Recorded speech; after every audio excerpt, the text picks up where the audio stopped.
Senhoras e senhores, sejam muito bem-vindos. Vamos para mais uma correção.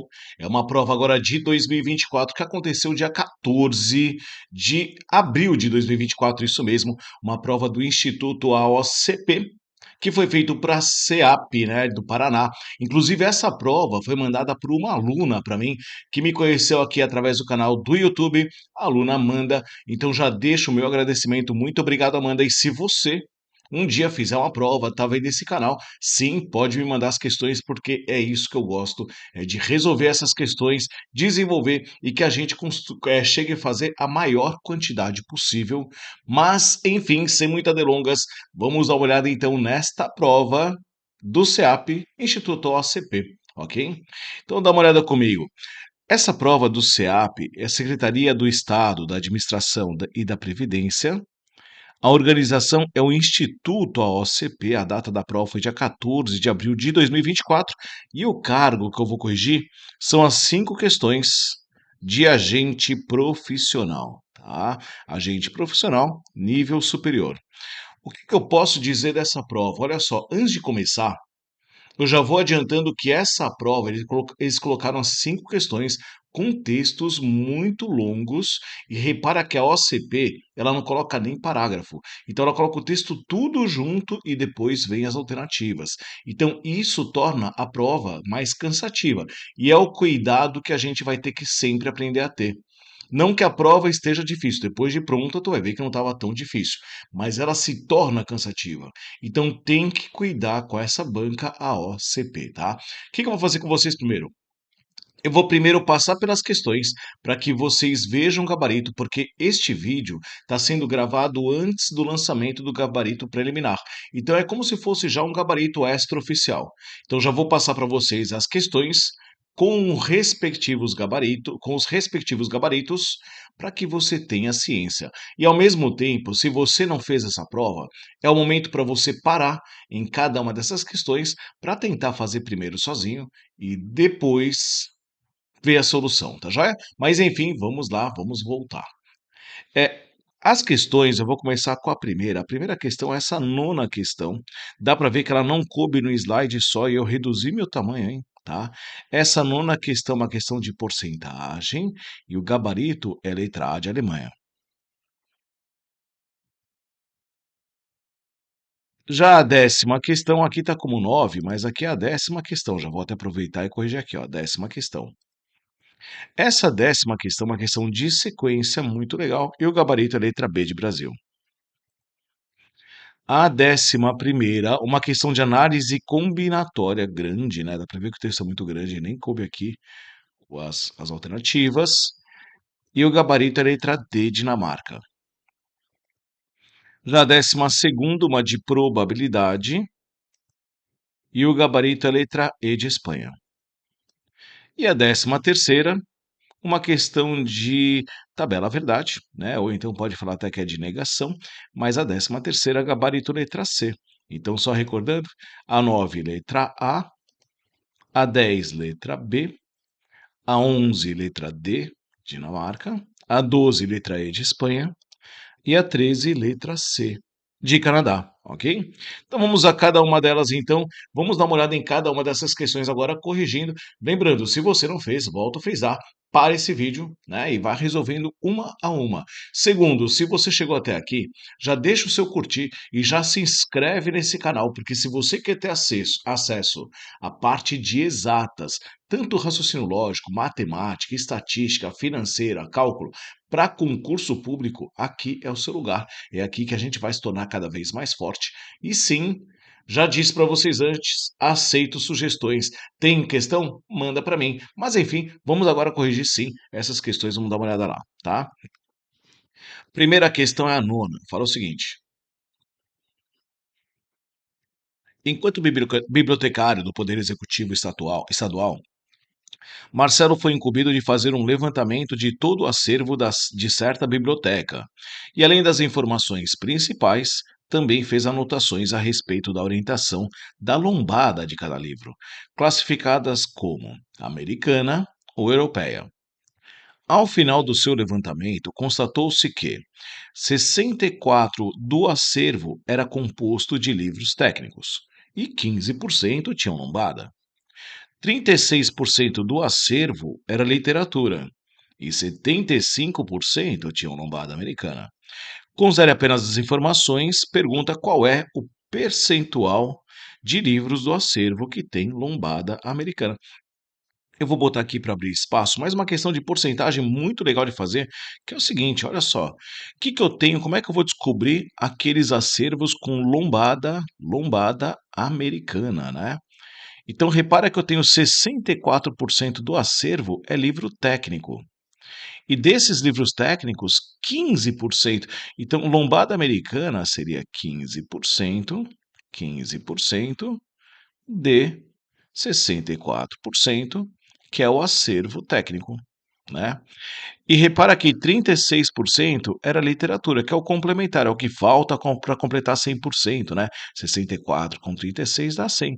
E desses de literatura, 75% tem lombada americana. Então é 75% de 36% dos livros, né? Uma questão de porcentagem, lembrando que D do dá é produto. Eu, André, particularmente, quando eu vou multiplicar porcentagem com porcentagem, eu gosto de colocar na forma decimal. Então, eu colocaria 0,15 que multiplica 0,64. Aqui ficaria 0,75 que multiplica 0,36, né? O produto 0,15 vezes 0,64, tu vai descobrir que vai dar 96. Só que ele tem uma, duas, três, quatro casas, desculpa, vai dar 960. E tem quatro casas decimais. Então é 0,0960, tá? Então, o lombada americana seria 0,0960 do acervo, somado com 0,75, que multiplica 0,36, é 0,2700. Como tem 4 casas com decimais, 0,27, né? E agora, multiplica por 100. Então, a gente vai multiplicar por 100 ambos para colocar em termos percentuais. Multiplicar por 100 é passar a casa duas casas, a vírgula duas casas à direita, né? Então, a gente vai multiplicar por 100. Por quê? Para colocar em termos percentuais. E aí tu vai descobrir 9,6% dos livros tem lombada americana nessa região. E aqui seria 27% dos livros. E aí 9,6 somado com os 27, tu vai encontrar agora os 36,6% dos livros. Por isso que o gabarito é a letra A de Alemanha. Viram essa? Uma questão de porcentagem muito legal de fazer, tá? Mas enfim, vamos à segunda. A segunda considera a figura geométrica plana e suas abreviações quadrado, paralelogramo, elipse, e chamou de Q, P e E. Em relação a essas figuras, foi escrita a seguinte sequência apresentadas e sem abreviações, né? QPPE, QPPE, QPP. Epa, já dá para ver aí que está repetindo de 4 em 4. QPPE. Ou seja, é uma sequência em blocos. Aí ele pergunta: é correto afirmar que o centésimo e o centésimo primeiro são quais? Gente, quando eu tenho uma sequência em bloco, quero encontrar quem é o centésimo. Como o bloco tem 4 elementos, nesse caso são 4 elementos, né? Deixa eu marcar aqui 4 elementos, né? Então o que a gente vai fazer? A gente vai pegar 100 e vai dividi-lo em grupos de 4. Se eu pegar 100 dividido por 4, eu vou encontrar 25 blocos completos e o resto é zero. Quando o resto é zero, é o último elemento do bloco, porque couberam 25 blocos completos. E não restou ninguém. Então, quando o resto é zero, é o último elemento do bloco. O último elemento do bloco. Elemento do bloco. Tá vendo isso? Então, o último elemento do bloco, nesse caso, é o E, né? Então, o centésimo, então vou botar o A100, o centésimo termo, ele é o E. E quem é o próximo termo? O próximo termo é o Q. Então, a resposta é E. E Q vai no gabarito e marca a letra B de Brasil, tá joia? Essa questão dá para ver que sequência não foi tão difícil, mas aqui eu fiz uma coisa, compara, olha para mim no texto, o que que eu fiz, tá? O texto, ele tá Depois de abreviações, dois pontos, repara que eu dei um parágrafo. Aí eu coloquei a sequência, ponto e dei outro parágrafo. No concurso estava tudo junto, a OCP não dá parágrafos, tá? Então essa é a única diferença. Vamos à próxima. 13ª. Opa, já pulei questão aqui, não é 13ª não. Epa, nós estamos na questão. Deixa eu ver qual gabarito a gente tá lá. Na 10ª. Ih, já tá vindo longe, hein? Vamos à 11ª. Certo grupo de engenheiros foi convidado para o acompanhamento de uma grande obra realizada no governo do estado do Paraná, em parceria com o governo do estado de São Paulo. Da parte do Paraná, foram 7 engenheiros, sendo 3 segurança do trabalho e 4 mecânicos. E da parte de São Paulo foram 5 eletricistas. Entretanto, por conta de uma mudança no planos, após a ocorrida apresentação dos 12, foi determinado que se formasse uma equipe com apenas 5 pessoas, sendo obrigatório ser 2 engenheiros eletricistas e pelo menos um engenheiro mecânico e exatamente, essa parte aqui é bem capciosa, ó, que ele fala exatamente um de trabalho. Então, o que eu posso afirmar? Desculpa, diante das condições explicitadas, quantas equipes, ó, questão de contagem na hora discriminatória, né? Quando pergunta quantos e quantos, é contagem. Vamos fazer o seguinte, vamos abrir então a próxima página. Aqui eu reduzi o texto, tá? Então olha aqui que nós temos. Nós temos 3 elementos do trabalho, nós temos 4 elementos mecânicos, engenheiros mecânicos, e nós temos 5 eletricistas. Ele quer formar uma equipe de 5 pessoas, então obrigatório 5 pessoas. E aí vem a parte capciosa. Pelo menos dois eletricistas. Pelo menos um mecânico. E exatamente um trabalho, tá? Então, quantas equipes conseguimos formar? Vamos lá. Eu tenho, nesse caso, que abrir as 5 possibilidades. Então, vamos lá, tem que chamar 5 pessoas. Então, vamos abrir. 1, 2, 3, 4, 5. O que eu quero obrigatoriamente? Eu quero um do trabalho. Então, trabalho é 1. Eu quero que tenha pelo menos 2 eletricistas. Então, vou botar eletricista e eletricista. E eu quero que tenha pelo menos um mecânico e um mecânico. E o próximo? O próximo, que vai encaixar aqui, ele pode ser do trabalho? Não, porque trabalho tem que ser exatamente um. Então, esse próximo aqui é eletricista ou mecânico. Então, como é que eu vou fazer? Ora, eu vou calcular eletricista e ora, eu vou calcular mecânico e vamos somar. Então, é isso que a gente vai fazer. Então, a gente vai fazer assim, ó. Se essa daqui é a dúvida, é exatamente o que a gente vai fazer. Vai separar em 2 partes, vou chamar de parte 1. A parte 1, então, seria trabalho e 2 eletricistas e um mecânico. E quando chegar no 5º elemento, eu posso botar hora mecânico, hora eletricista. Repara que dessa primeira parte eu vou botar mecânico. Então, eu vou calcular trabalho, eletricista, eletricista, mecânico, mecânico, que é uma chance, né? E qual seria a possibilidade 2? A possibilidade 2, que eu vou chamar de P2, seria trabalho, eletricista, eletricista, mecânico e agora eletricista também. Então, vou fazer o seguinte, só vou trocar a ordem, tá? Eu vou botar o trabalho, um do mecânico, 2 eletricistas e esse aqui agora sendo eletricista também. Eu só troquei a ordem aqui, ó, para deixar tudo junto, para não ficar confuso, tá? Então, vou botar eletricista também. Então, esse 5º elemento pode ser mecânico ou pode ser eletricista. Repara que a quantidade que vem antes continua a mesma, né? E agora, vamos lá fazer as contas? Deixa eu pegar aqui agora, nesse momento, a caneta azul. Vou fazer a conta. Para encontrar alguém do trabalho, quantas pessoas eu tenho do trabalho? Do trabalho, eu tenho. Cadê o total de trabalho? O trabalho são 3 engenheiros. Então, vou botar aqui, ó. Trabalho, eu tenho 3 possibilidades. Aqui também tenho 3, né? Para o eletricista, quantos eletricistas eu tenho? Tem 5.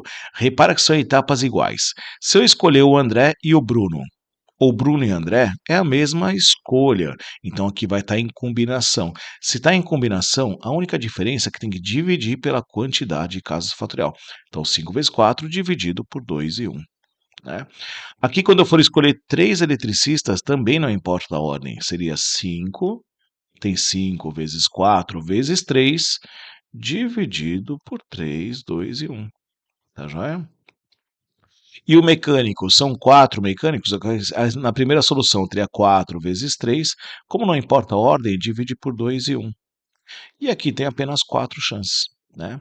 E agora, fazendo os cálculos, 5 vezes 4 é 20, dividido por 2, vou até botar em outra cor aqui, vou botar em azul claro, para que não fique confundido com o de baixo. Então, essa conta aqui, ó, essa conta aqui vai dar 10. Essa conta aqui, ó, vai dar 4 vezes 3, 12, dividido por 2 é 6. 10 vezes 6 é 60, 60 vezes 3, eu consigo 180 grupos, sendo que eu tenho 2 mecânicos, 2 eletricistas e 1 do trabalho. Agora, se for um eletricista, 3. Mecânico, 4. E aqui, eu tenho que simplificar, ó, 3 com 3, que maravilha. 5 vezes 4 é 20, dividido por 2 é 10. 10 vezes 4 é 40, vezes 3 é 120. E agora, toda vez que a gente separa assim ou assado, a gente soma. 120 somado com 180 é 300. Então, o gabarito é a letra D, Dinamarca. Viram isso? Uma questão de análise combinatória. Tem que tomar cuidado, porque eu não sei nada sobre o quinto elemento. Então não dá para juntar e fazer tudo junto. Eu tenho que separar. Ora fazer um cálculo, ora fazer outro. Mas enfim. Vamos à próxima questão, 12ª. Um engenheiro de pesca foi destacado para o acompanhamento dos estudos relacionados à reprodução de certa espécie de peixes às margens do Rio Paraná. Ainda sem conhecer as causas, estudos preliminares mostraram uma mutação na coloração predominante dos peixes, que em fase adulta apresentavam coloração acinzentada com probabilidade 0,7. Coloração amarelada, probabilidade 0,2. E nos demais casos, laranja, alaranjada. Observando 2 peixes dessa espécie em fase adulta, consideradas apenas as informações constantes no texto, determina em termos percentuais a probabilidade de pelo menos um ser alaranjado, tá? Essa é uma questão de probabilidade. O texto já diz, né? Probabilidade, já te empurra para a probabilidade. Eu tenho eventos independentes que eu quero encontrar 2 peixes. Como é que vamos fazer a conta? Vamos lá fazer o seguinte, olha. Ele fala que a probabilidade de ser laranjado, vou botar ele de laranja, tá? Mas é alaranjado, tá joia? A probabilidade de ser laranja é igual, se aqui eu tenho 0,7 e aqui eu tenho 0,2, 0,7 somado com 0,2 é 0,9, então está faltando 10%, seja 0,1. Mas aí vem a pergunta, qual é a probabilidade de não ser laranja, né? Eu vou botar laranja com traço em cima. De ser laranja é 0,1, não ser laranja é 0,9. E aí vem o cálculo. Qual é a probabilidade? E aí vem a pergunta: qual é a probabilidade de pelo menos um ser laranja? Como é que eu farei isso? Eu calcularia 100% menos nenhum dos dois não serem laranjas, não laranja e não laranja, que eu acho que é o cálculo mais rápido, tá? Porque eu vou pegar 100% do meu grupo, do conjunto universo, e vou tirar a chance dos dois não serem laranjas.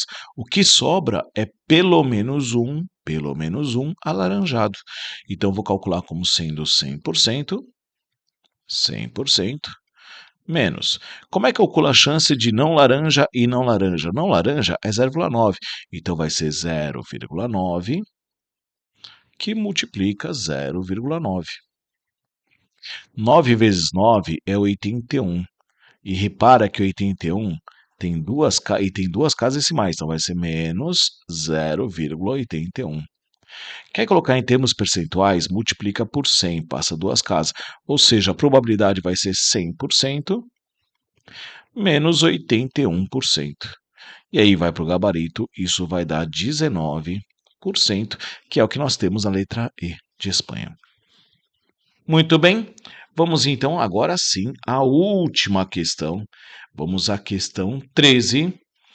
Considere para mim a seguinte proposição: Marlene é economista, então ela avalia pesquisas na área na área econômica do Poder Executivo Estadual. Se Orlando tem conhecimentos apurados e afirma que essa proposição P é falsa. Sendo assim, o que é correto afirmar? Vem cá, essa questão eu posso fazer de duas maneiras. Vou até escrever a questão aqui, ó. Deixa eu colocar ela aqui. Vou pegar a caneta verde, inclusive. Olha a frase. A frase é: Marlene é economista. Deixa eu marcar aqui, economista. Então ela avalia a pesquisa. Então ela avalia a pesquisa.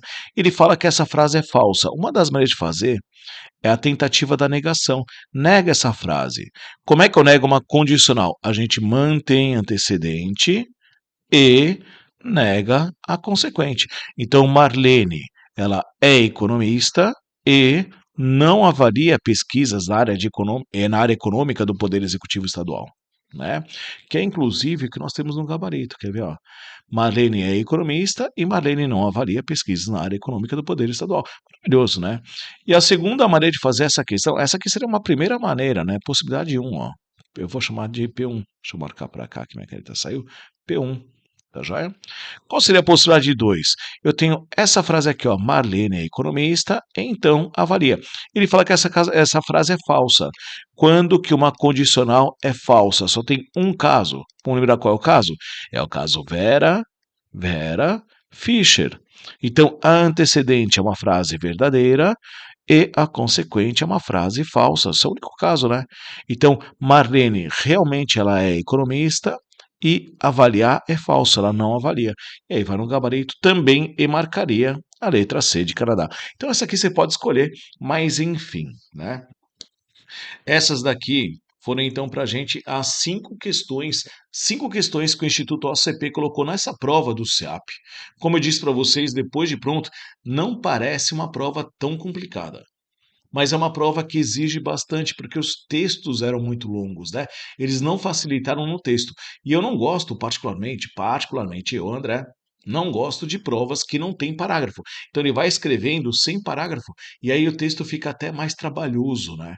Mas enfim, é o que nós temos, né? E a gente tem que se preparar para tudo. Inclusive para isso, ter paciência na prova, respirar e fazer muito bem. Mas ela explorou análise combinatória, explorou probabilidade, explorou porcentagem e explorou também o assunto chamado raciocínio lógico, né?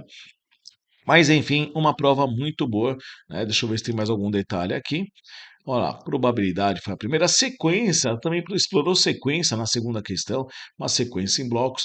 Mas enfim, de novo, vou voltar a frisar, essa prova foi mandada pela aluna Amanda, que me conheceu aqui no canal do YouTube, e é isso que eu falo para vocês. Quer ficar mais forte? Façam muitas questões e depois veja a solução. Não veja sempre direto a solução. Tenta fazer primeiro. Por isso que meu lema é: pegue papel, lápis, caneta e muita ação, ok? Espero que tenha agradado a vocês. Deixo vocês aqui com um grande abraço e até o nosso próximo encontro.